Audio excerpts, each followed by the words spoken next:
이사야서 말씀을 계속 읽고 있는데요. 이사야서 36장부터 39장의 내용은 주전 701년, 역사적으로 이스라엘 역사에서 중요한 때입니다. 701년을 중심으로 해서 히스기야 시대에 실제로 일어났던 사건들을 기록합니다.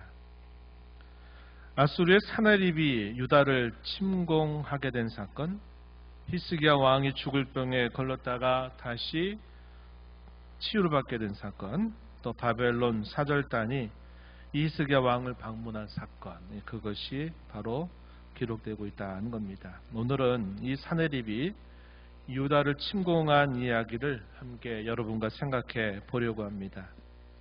이 사건은 앞서서 이사야 선지자가 이사야서 13장에서부터 길게 35장까지 예언했던 내용이 실제 역사 현장에서 벌어진 대표적인 사건입니다.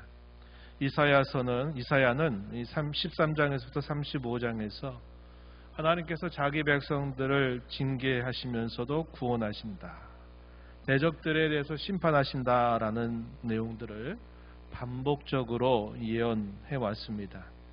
그 말씀은 가까운 미래에 있게 될 일뿐만 아니라 먼 미래에 있게 될 예언의 일에 대한 예언이었습니다. 이 사나립이 유다를 침공한 일은 이사야가 실제 활동했던 시대에 벌어진 사건으로 그가 예언했던 이 모든 내용들이 이 사건 안에 고스란히 담겨 있다는 사실을 보여주고 있어요. 특히 히스기야의 모습은 이사야서 7장에서 12장에서 등장했던 자신의 아버지 혹은 선대였던 아하스의 모습과는 대조를 이루고 있습니다. 우리가 살펴본 것처럼 이 아하스는 북이스라엘 나라와 아람 연합군이 연합을 해서 유다를 공격하게 되면서 국가적인 위기에 처했을 때 그는 하나님을 의지하지 않고 당시에 강성한 제국을 이루어 가기 시작하는 아수르를 의지했습니다. 반면에 이 아수르의 공격으로 또다시 유다가 국가적인 위기를 만나게 되었을 때 당시 히스기야 왕은 하나님을 의지하는 일을 통해서 구원과 승리를 이끌게 됩니다. 그래서 이 아하스 왕과 히스기야 왕이 선명한 대조를 이루고 있다 하는 것을 우리가 주목하게 되고요. 하지만 또 한편으로 이 히스기야 왕은 처음부터 하나님을 철저하게 의지했던 것은 아니었다는 겁니다. 시행착오를 겪으면서 그러나 결과적으로는 하나님을 의지하게 되면서 이 유다가 큰 위기 가운데서 구원과 승리를 얻게 되었다고 하는 사실이죠. 이러한 분명한 차이, 아하스와 히스기야의 차이는 결국 그들이 하나님을 어떤 분으로 대했느냐라는 것에 따라서 달라진 결과였다는 겁니다.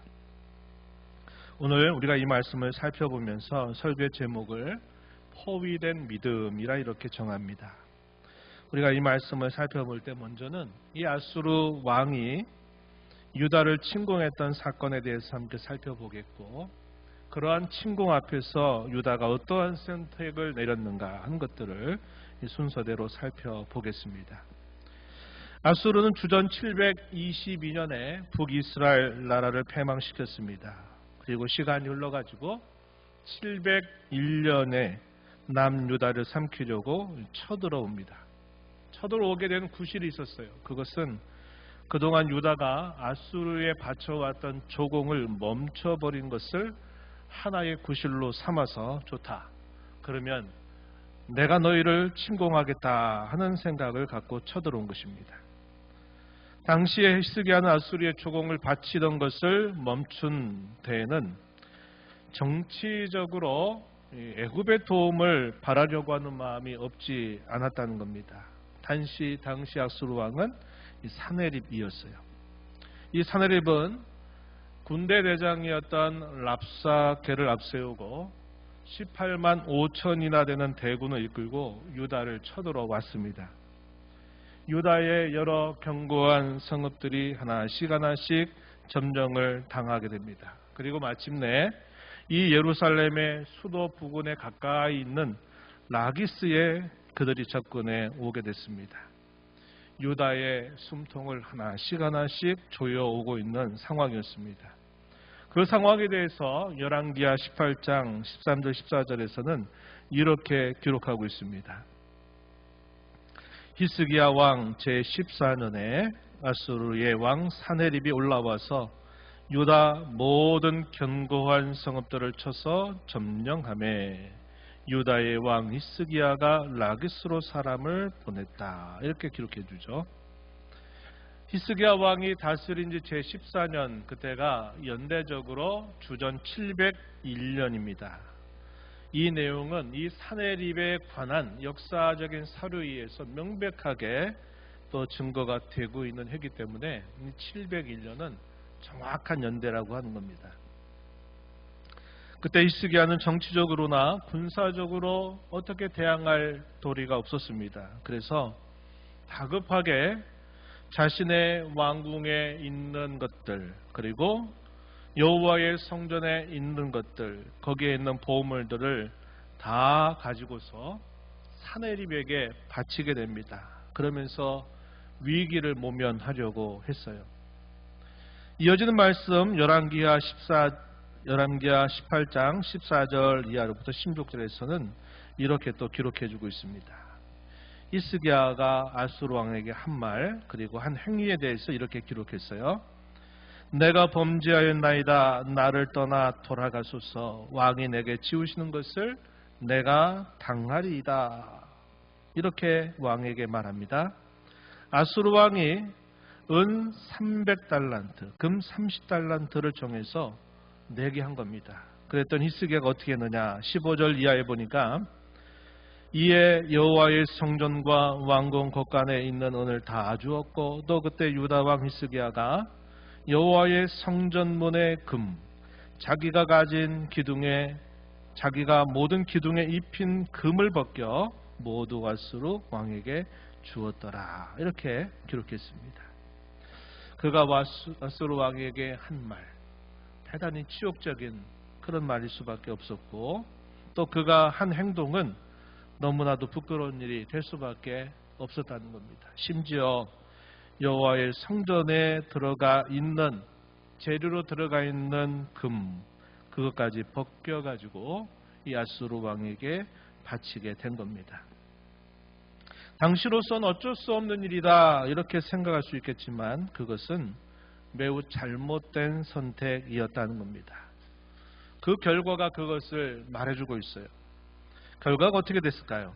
히스기야가 이렇게 이 모든 것들을 가지고 굴종하면서 그의 요구를 들어 주었을 때 이 아수르 사네립이 그러면 물러섰느냐? 그렇지 않았다는 겁니다.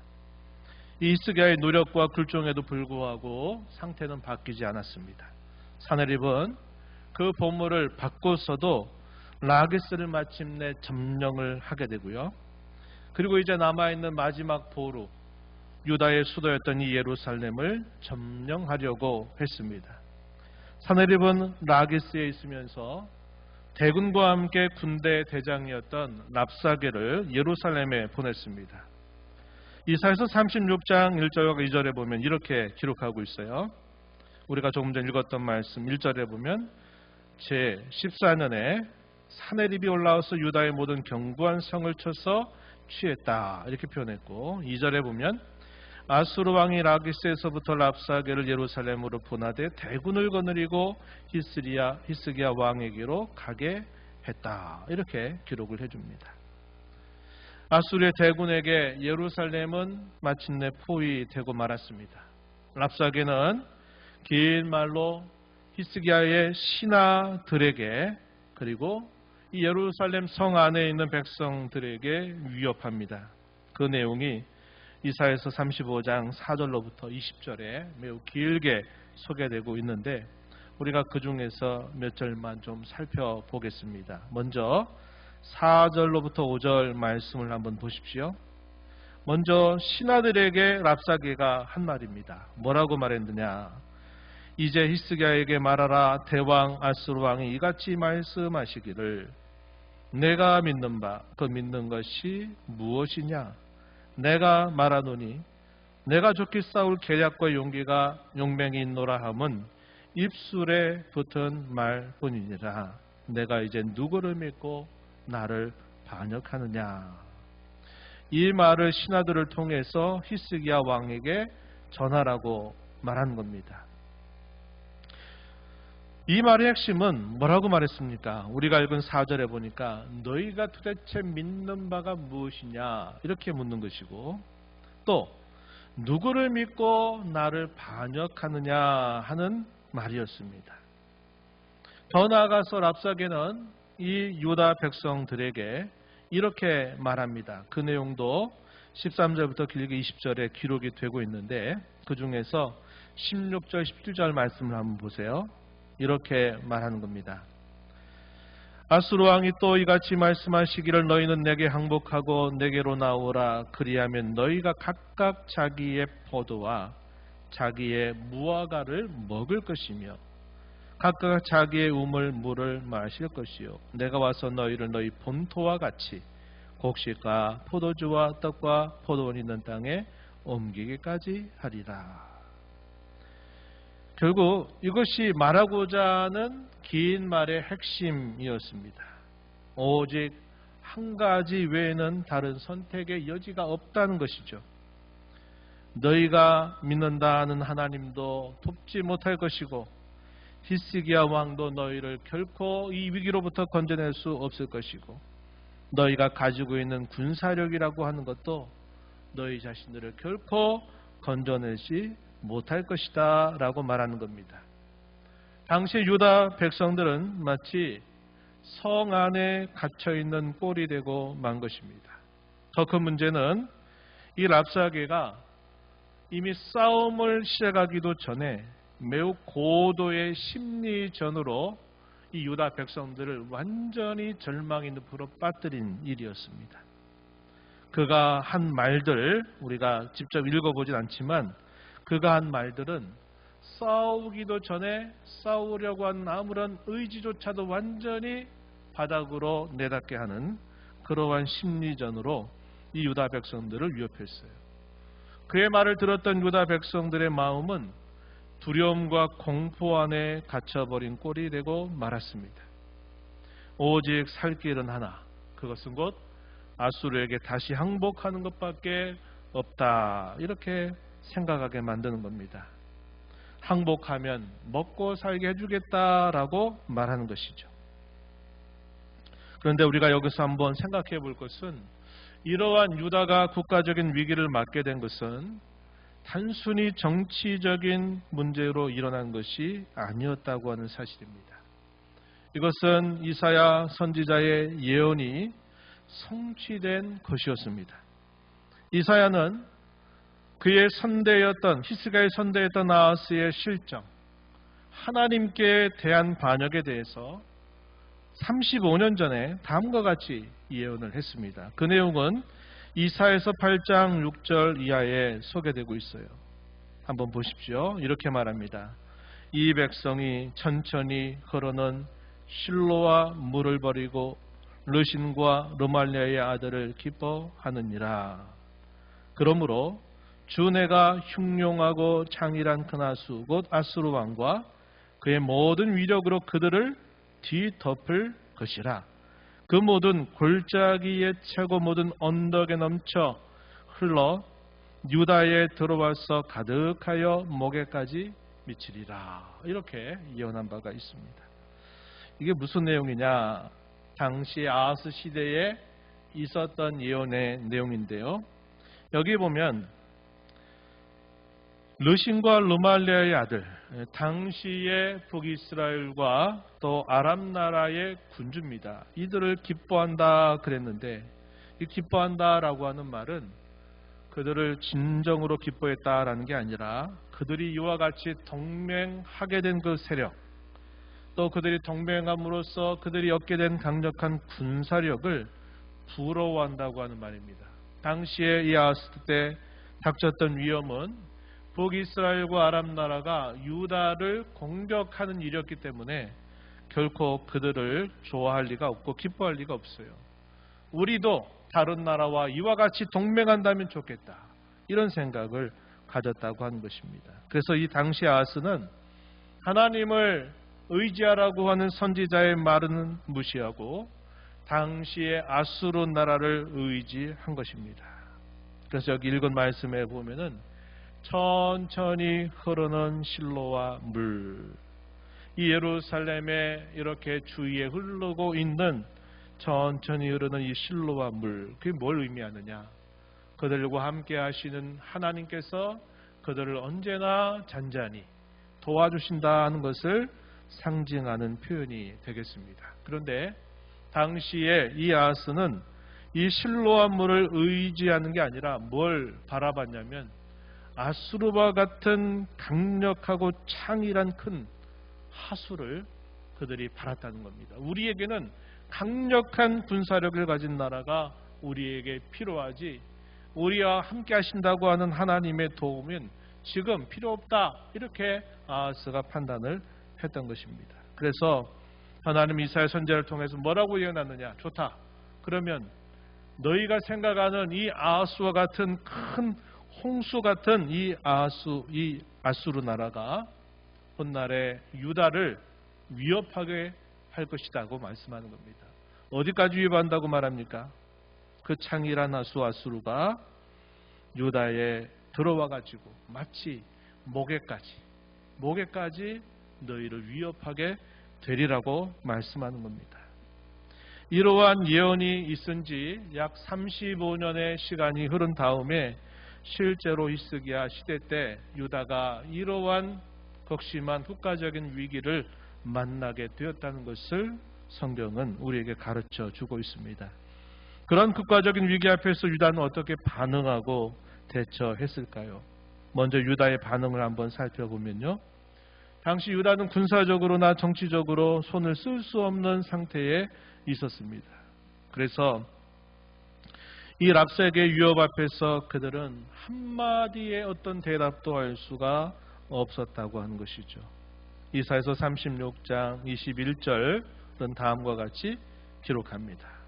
그러나 그들이 잠잠하여 한 말도 대답하지 아니하였으니, 이렇게 표현했어요. 랍사게가 긴 말로 유다를 협박하고 공갈하고 그들의 마음을 공포와 두려움으로 떨게 하는 그 긴 말에 대해서 당시의 신하들을 아무 말도 할 수 없는 그런 상태에 처하게 됐다는 것입니다. 그처럼 당시 유다는 모든 면에서 아수르 대군에게 포위되고 말았습니다. 앞에서 우리가 살펴본 것처럼 두려움과 공포로 그들의 마음조차도 포위되고 말았습니다. 그뿐만 아니라 그들이 오랜 역사 가운데 함께 하셨던 하나님께 대한 믿음조차도 마치 포위된 것처럼 되고 말았다는 겁니다. 히스기야는 바로 그 상황에 대해서 뭐라고 표현했느냐? 환난과 책벌과 능욕의 날이다, 이렇게 그는 표현하고 있습니다. 이사야서 37장 3절, 본문 3절의 말씀에 그들이 이사야에게 이르되 히스기야의 말씀에 오늘은 환난과 책벌과 능욕의 날이라, 아이를 낳으려 하나 해산할 힘이 없음 같다, 이렇게 표현했습니다. 하지만 아직 한 가지 기회가 있었습니다. 그때 히스기야가 어떻게 했을까요? 사방으로 모든 것이 갇혀있는 상황 속에서 하나 열려있는 곳이 있습니다. 그게 어딜까요? 하늘이 열려있다 이 말입니다. 하늘이. 정치적으로 군사적으로 옴짝달싹 없는, 할 수 없는 상태에 있었고 그들의 마음조차도 두려움과 공포 가운데서 떨고 있는 그런 상황에 처해 있을 때 히스기야는 위로 열려있는 하늘을 그는 바라보았습니다. 비로소 하나님을 전심으로 그는 바라보았습니다. 그래서 히스기야는 먼저 신하들에게 신하들 이사야에게 보내서 기도할 것을 간곡하게 부탁하게 돼요. 이사야서 37장 4절 말씀에 이렇게 기록합니다. 당신 하나님 여호와께서 랍사게의 말을 들으셨을 것이라. 그가 그의 상전 아수르 왕의 보냄을 받고 살아계신 하나님을 회방하였은즉 당신 하나님 여호와께서 혹시 그 말로 말미암아 견책하실까 하노라. 그런즉 바라건대 당신은 이 남아있는 자를 위하여 기도하라 하시더이다. 이렇게 신하들을 통해서 히스기야의 말을 이사야에게 전하면서 기도할 것을 간곡하게 요청했습니다. 또한 히스기야는 하나님께 나아가기로 결심합니다. 하나님께 전심으로 기도하기 위해서였습니다. 본문 1절 말씀에 이렇게 말하죠. 히스기야 왕이 듣고 자기의 옷을 찢고 굵은 베옷을 입고 여호와의 전으로 갔다. 이렇게 표현했고요. 또 14절 15절에서 그가 하나님 앞에 기도하는 모습에 대해서 이렇게 기록합니다. 히스기야가 그 사자들의 손에서 글을 받아보고 여호와의 전에 올라가서 그 글을 여호와 앞에 펴놓고 여호와께 기도하였다. 이렇게 표현을 해줍니다. 그가 하나님께 올린 간절한 기도는 37장 16절부터 20절에 기록이 되는데요. 그 중에서 가장 이 마지막에 드린 그 내용은 20절에서 우리가 잘 확인할 수 있겠습니다. 20절의 내용에 보면은 이렇게 기록했어요. 우리 하나님 여호와여, 이제 우리를 그의 손에서 구원하사 천하 만국의 주만이 여호와이신 줄을 알게 하옵소서. 그의 기도의 가장 마지막에 올렸던 내용은 하나님께서 천하 만국의 하나님이신 줄, 오직 하나님만이 살아계신 분이신 줄 하나님께서 나타내 주시옵소서라고 그가 기도를 올린 것입니다. 결과는 어떻게 되었을까요? 하나님은 이사야 선지자를 통해서 신하들에게 그리고 히스기야에게 응답하셨습니다. 이사야서 37장 6절 7절 말씀에 보면은 신하들에게 응답해 준 말씀의 내용이 소개됩니다. 한번 보세요. 이사야가 신하들에게 이르되 너희는 너희 주에게 이렇게 말하라. 여호와께서 이같이 말씀하시되 너희가 들은 바 아수르 왕의 종들이 나를 능욕한 말로 말미암아 두려워하지 말라. 보라, 내가 영을 그의 속에 두리니 그가 소문을 듣고 그의 고국으로 돌아갈 것이며 내가 그를 그의 고국에서 칼에 죽게 하리라 하셨다. 신하들에게 이 말을 히스기야에게 전하라고 이사야 선지자를 통해서 하나님이 응답하셨어요. 또 히스기야에게 직접 응답하신 말씀, 이사야를 통해서 하신 말씀이 37장 33절로부터 35절에 기록되고 있습니다. 우리 함께 이 말씀 같이 읽어보죠. 33절 이하입니다. 같이 천천히 읽어볼게요. 그러므로 여호와께서 아수르 왕에 대하여 이같이 이르시되 그가 이 성에 이르지 못하며 화살 하나도 이리로 쏘지 못하며 방패를 가지고 성에 가까이 오지도 못하며 흉벽을 쌓고 치지도 못할 것이요 그가 오던 길 곧 그 길로 돌아가고 이 성에 이르지 못하리라. 나 여호와의 말이니라. 대저 내가 나를 위하여 내 종 다윗을 위하여 이 성을 보호하며 구원하리라 하셨나이다 하니라. 아멘. 신하들을 통해서 들려주었던 그 응답의 내용은 이사야 선지자를 통해서 히스기야에게 직접 들려준 그 응답의 내용과 같은 내용을 하나님이 말씀해 주셨는데 우리가 함께 읽은 이 말씀은 매우 구체적으로 말씀하셨어요. 그들을 지금 18만 5천이나 되는 이 대군들이 이제 예루살렘 하나 남아서 그 예루살렘 성을 치려고 지금 대진을 꾸리고 있는 상태였어요. 그런 상태에서 그들이 이제 진격만 하게 되면 이 예루살렘은 다 함락되고 말 상황에 있었던 겁니다. 그런데 하나님께서 이 히스기야의 간절한 기도를 들으시고서는 응답해 주시기를 우리가 읽은 말씀처럼 이렇게 말씀하셨어요. 매우 생동감 있게 응답하신 거죠. 이 성에 이르지 못할 것이다. 저들이 지금 성 앞에 있지만 이 성에 이르지 못할 것이다 했고 화살 하나도 여기로 쏘지 못할 것이다. 방패를 가지고 성에 가까이 오지도 못할 것이고 흉벽을 쌓고 치지도 못할 것이다. 하나님께서 이 예루살렘 성을 마치 불성곽처럼 만들어 가지고 그들이 하나도 접근하지 못하도록 하나님이 하시겠다라고 응답하신 것을 히스기야에게 들려주신 것입니다.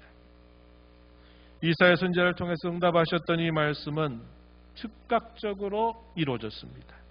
하나님의 기적적인 섭리로 아수르는 하룻밤 사이에 심판을 당했고 유다는 동시에 구원을 받았습니다. 그 내용에 관하여 37장 36절로부터 38절에 이렇게 기록하고 있습니다. 한번 보세요. 여호와의 사자가 나가서 아수르 진중에서 18만 5천인을 쳤으므로 아침에 일찍이 일어나 본즉 시체뿐이라. 이 아수르의 사네립 왕이 떠나 돌아가서 니느웨에 거주하더니 자기 신 니스록의 신전에서 경배할 때 그의 아들 아드람멜렉과 사레셀이 그를 칼로 죽이고 아라라 땅으로 도망하였으므로 그의 아들 에살핫돈이 이어서 왕이 되니라. 이 하나님께서 말씀하셨던 그 예언은 즉각적으로 이루어졌어요. 왜냐하면 그들이 이제 조금만 행동을 하게 되면 예루살렘 성이 무너지고 예루살렘 성이 함락되는 것은 바로 초읽기와 같은 매우 다급한 상황이었습니다. 밤에 잠을 자야 되는 그 상황에 하나님께서 그의 사자를 보내서 이 아수르의 대군들을 다 시체로 만들어 버리고 두려움 가운데 갇혀 있었던 이 성 안에 마치 갇혀 있는 꼴이 됐던 유다 백성들에게는 하나님이 구원과 승리를 안겨주셨다는 것을 보여주고 있습니다. 오늘 이 말씀을 통해서 우리는 하나님께서 자기 백성들을 구원하신다, 대적들을 심판하신다고 하는 선명한 사건을 우리가 함께 살펴보게 된 겁니다. 오늘 말씀을 통해서 몇 가지 적용과 근면을 나누고 말씀을 맺도록 합니다. 첫 번째는 우리 하나님은 징계 가운데서도 여전히 구원을 베풀어 주시는 분이심을 깨달아야 하겠습니다. 우리가 살펴본 것처럼 아수르라고 하는 큰 홍수가 유다의 목까지 차오르게 된 이유는 단순히 정치적인 군사적인 문제만이 아니었습니다. 오히려 근본적으로 처음부터 하나님의 말씀을 듣지 않고 그분을 의지하지 않는 데서 왔던 징계였습니다. 아수르가 예루살렘을 포위할 때 바로 그것은 하나님께서 징계하시겠다고 하는 그 예언이 실현된 사건이었습니다. 하지만 그 징계 가운데서도 하나님께서는 어떻게 하셨습니까? 자기 백성들을 여전히 구원하셨다는 사실을 보여주고 있는 겁니다. 아수르의 포위 가운데서도 놀라운 구원을 이루어 주셨습니다. 유다를 포위했던 아수르 군사들은 하룻밤 사이에 시체로 변해버리고 포위 당했던 유다는 하나님의 놀라운 구원을 받게 된 것입니다. 이것이 하나님께서 자기 백성들에게 행하시는 일임을 우리는 깨닫게 되는 겁니다. 하나님은 오늘 저와 여러분에게도 이렇게 하나님이 행하신다는 사실을 우리는 배우는 것입니다. 때로 우리가 잘못하고 실수해서 징계 가운데 놓이긴 할지라도 징계로 우리를 결코 내버리시는 분이 아니라 우리를 여전히 건져주시는 하나님이시다는 사실을 우리는 깨닫게 되는 것입니다. 두 번째는 올바른 선택의 중요성을 배우는 저와 여러분이 되어야 하겠습니다. 오늘 말씀을 통해서 당시 왕과 백성들이 두려움과 공포 속에서 어찌할지 몰라 할 때 이사야 선지자는 어떠했을지 한번 생각해 볼 필요가 있습니다. 선지자는 평온했습니다. 마치 폭풍 속에서의 평온함을 느끼는 것처럼 말이죠. 선지자는 하나님 말씀에 대한 굳건한 신뢰로 폭풍 속에서도 믿음의 닻을 내렸습니다. 그래서 그는 흔들리지 않았고 그는 평온함을 잃지 않았습니다. 반면에 당시 히스기야 왕을 비롯해서 신하들과 모든 유다 백성들은 어땠을까요? 아까 얘기했지만 모든 것이 지금 숨통을 조여와서 금방이라도 목숨이 끊어질 그런 위기, 그런 혼란, 그러한 고통을 그들은 경험하고 있었다고 하는 사실이죠. 그래서 우리가 이것들을 생각하면서 올바른 선택이 참 중요하다 하는 사실들을 배우게 되는 겁니다. 히스기야도 처음에는 우리가 살펴본 것처럼 잘못된 선택을 했어요. 하지만 흐르는 시간 속에서 나중에는 하나님밖에 없구나, 위로 열려있는 하늘밖에는 소망이 없구나 하는 사실을 그가 깨닫고서 하나님께 전심으로 매달리는 올바른 선택을 내렸던 것입니다. 우리가 살펴본 것처럼 사내립이 대군을 이끌고 유다의 여러 성읍들을 점령해 오다가 예루살렘 부근 라기스까지 쳐들어올 때 히스기야는 잘못된 결정을 내렸었습니다. 왕궁과 성전에 있는 모든 은금을 조공으로 바치면서 제발 우리를 살려달라 애원하는 듯 한 것입니다. 하지만 이 사내립은 그걸 받고도 강행했어요. 라기스를 점령하고 이제 예루살렘까지 쳐들어 왔던 겁니다. 바로 그런 상황 속에 히스기야는 전능하신 하나님 앞에 무릎을 꿇고 전적으로 하나님을 의지함으로써 유다를 건져낼 수 있었습니다. 이것이 올바른 선택이었다는 것을 우리가 배우게 되는 겁니다. 그렇다면 이 올바른 선택의 핵심이 무엇일까? 그것은 모든 상황 속에서 하나님 앞에 나아가서 그분의 말씀을 듣는 것이요, 그분께 기도하겠다 하는 것입니다. 이것이야말로 올바른 선택의 핵심이 된다는 것을 알게 됐죠. 이사야 선지자가 평온함을 얻는 것도 뭘까요? 하나님의 말씀을 그가 가슴에 품고 있으니까 그 폭풍 속에서도 믿음의 닻을 내려서 결코 흔들리지 않을 수 있었다고 하는 거죠. 오늘 저와 여러분도 주어진 모든 상황 속에서 하나님의 말씀을 굳게 붙들고 그분의 도우심을 전적으로 바라는 마음을 가지고 기도할 때 우리는 가장 올바른 선택을 하는 것이고, 그 선택의 결과는 하나님의 구원의 손길을 경험하게 되는 것임을 알게 됩니다. 마지막으로 어려움과 시련 가운데 우리가 믿는 바가 무엇인가를 드러내야 하겠습니다. 아수르의 군대대장 랍사게가 이렇게 도전했어요. 네가 이런 상황 속에서 네가 믿는 게 도대체 무엇이냐라고 물으면서 도전했습니다. 그러한 도전 앞에 아무도 대답할 수 없었어요. 유다 백성들도 대답하지 못했습니다. 그들의 믿음은 포위되고 말았던 것이죠.